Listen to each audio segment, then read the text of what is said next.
I want to talk about being bound in the Spirit. I want to talk Jada, Greer, Summer, and Jasmine. I want to talk Kenny and Caitlin about being bound in the Spirit.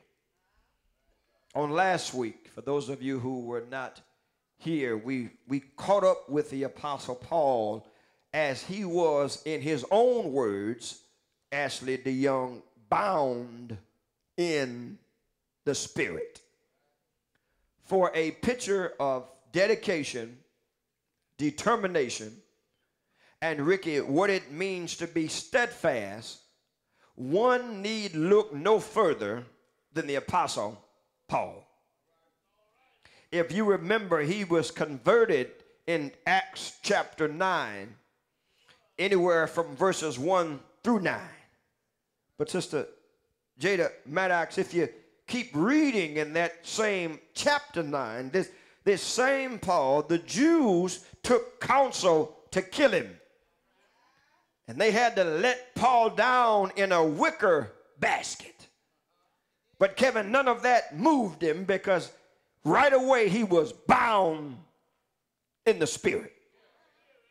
If you keep reading, Deacon Richardson, you go to Acts chapter 13, he was run out of town in Antioch of Pisidia. If you keep going in chapter 14, he was stoned in Lystra, and they actually, Rocky, left him for dead. And he had no better sense to get up and brush himself off and go back to the place and told them, like Rocky told Apollo Creed, say, yeah, y'all tried to stone me and you tried to kill me. He said, but I'm still here. You keep on reading in Acts chapter 16, Paul and Silas, they picked up a wonderful young man, and his name just happened to be Timothy. And they took Timothy with them to Macedonia. How about that?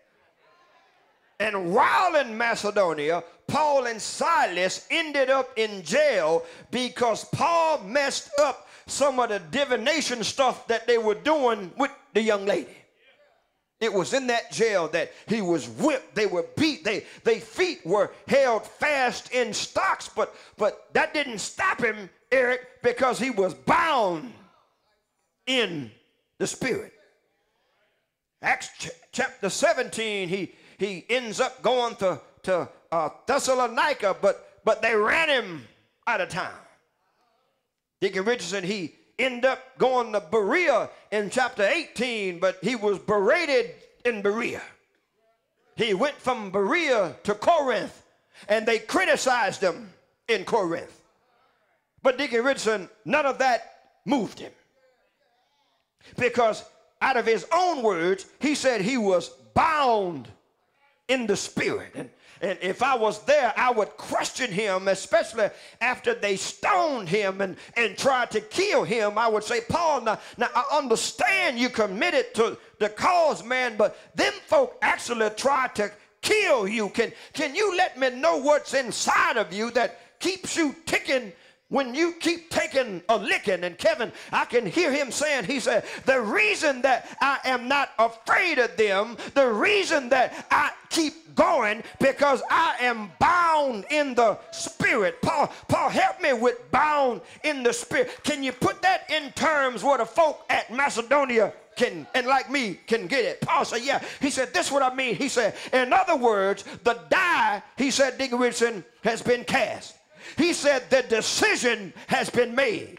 He said, I have stepped over the line. You got to remember, I am the one that was persecuting the Christians, but something happened to me on the Damascus road. The same fella I was telling folk was dead appeared to me. He said, I can't go back. I've seen it with my own eye. That's why I'm bound in the Spirit. I won't let up. I won't slow down. I won't turn back. I will not be taken away. I won't be still. My face is set. My gate is straight. My goal is heaven. My road is narrow. My way is rough. My friends are few. My enemies are many. He said, but none of that moves me, because I got a guide that's reliable, and my mission is clear. I'm wrapped up, tied up, tangled up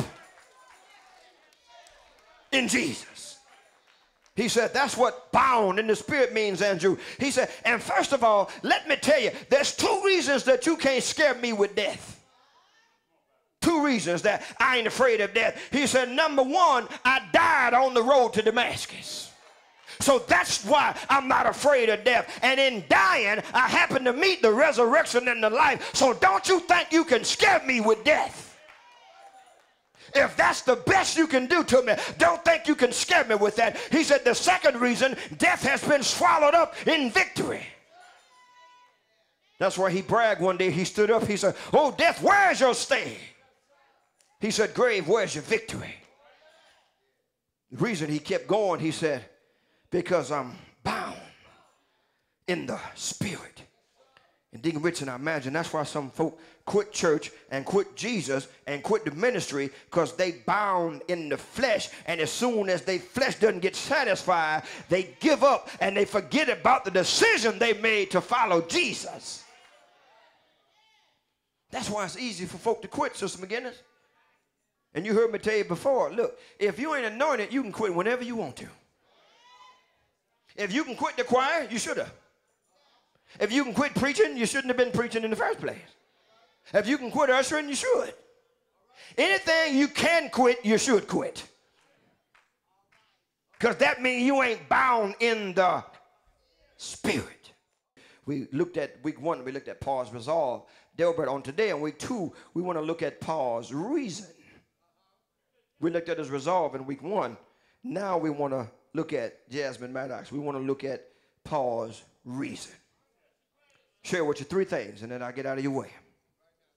The first thing, Sister McGinnis, was the reason of a pure motive. Because, see, sometimes we do things, right things, but with the wrong motive. He had a pure motive. Paul said, he said it himself, he said in verse 24, I simply want to finish my course with joy. That's all he wanted. My brothers and my sisters, you see, when God saves us, Sean Gibson, he sets in motion something inside of us. Because salvation for too many is the end, but in actuality it's the beginning. Yeah. He wants you to do something after he saved you. And too many of us get satisfied, Andrew, with getting saved, and then we sit on the stool of do nothing.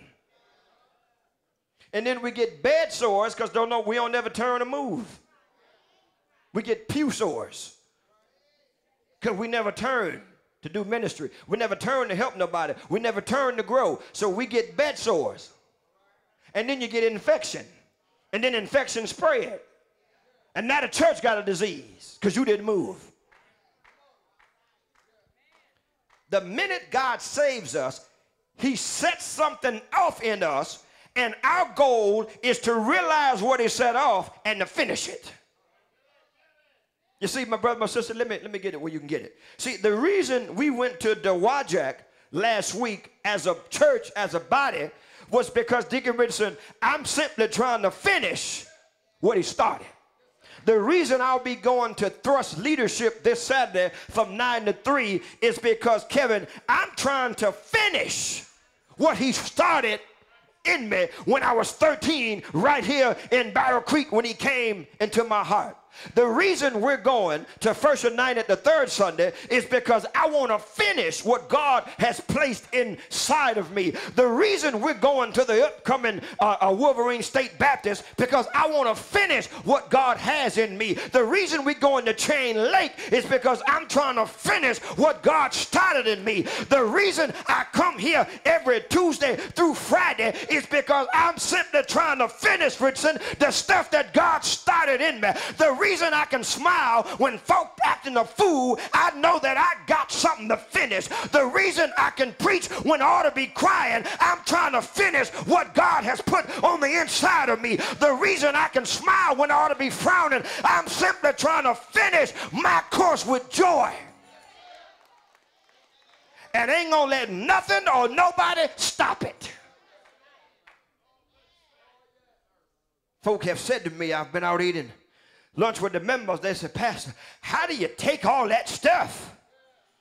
I said, I'm trying to finish my course with joy. And see, God builds you up so that you can be stuff resistant, so that the stuff might don't bother you. It rolls off like water from a duck because I got something on the inside that I didn't put there. And I got to finish my course, not try to worry about yours. Yeah. See, we all have a course to run. Only thing is half of it ain't discovered it because we so busy in everybody else's lane telling them where to go. And God ain't even spoke to you about what you need to be doing. That person don't belong in that ministry. Who they think they are? They just trying to simply finish their course. You ain't even got, you still in the starting blocks. We all have a course to run, and that course is mapped out by God, not the pastor. And my prayer to God, Deacon Richardson, is that Macedonia not fight the course, but simply finish it. Yeah. And finish it for the good of God's glory. Oh, yeah, yeah, yeah. So first of all, he had the reason of a pure motive. He said, I simply want to finish what God started. He said, I ain't trying to show nobody up. I ain't trying to compete with nobody. I ain't trying to make a name for myself. He said, I'm simply trying to do what the Lord told me to do. Secondly, he not only does he share with us the reason of a pure motive, but Michael Campbell, he shows us the reason of a powerful ministry. Powerful ministry. God used this man, Paul, in a most powerful way. And Paul merely wanted to finish his assignment. You right there in Acts chapter 20, go back, just turn, go left to Acts chapter 19. And I want to show you how God used this man. Acts chapter 19. Start with me at verse 11. Let me show you how God used this man. And let me show you why. I had an individual the other day in the fitness center coming there talking about witchcraft, and he coming there marching and doing like this, and he said he gonna give me some holy oil to take back to Macedonia. I said, no, last time they had oil, they messed up the chairs. Please, we don't need no more oil.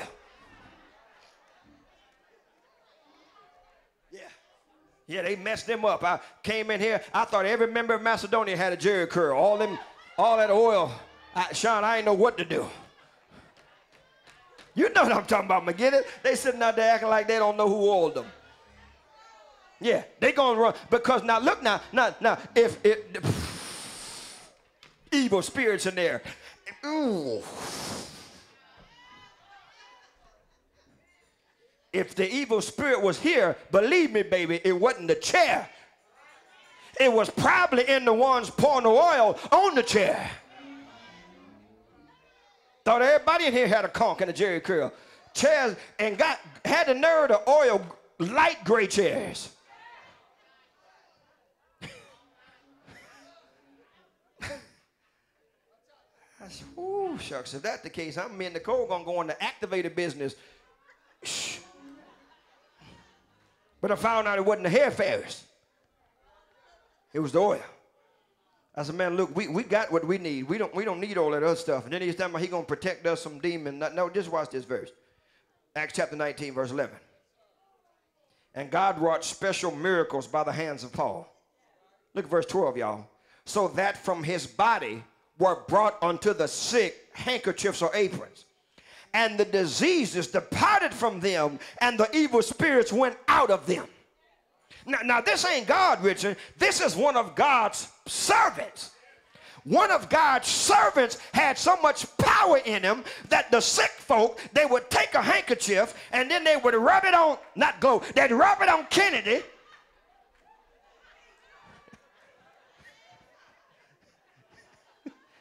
And they'd bring it back to the sick, and the sick would be healed.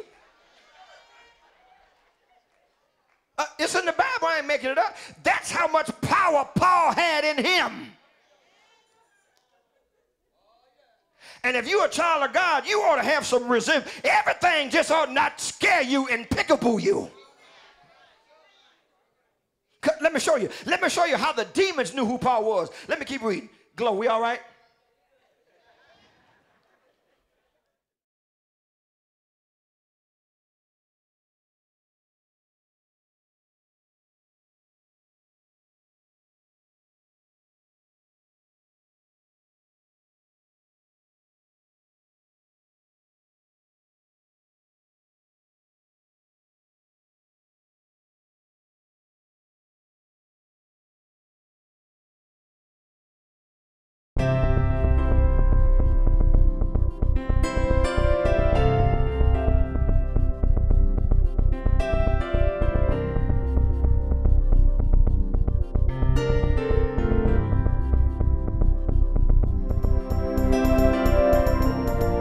Access Vision.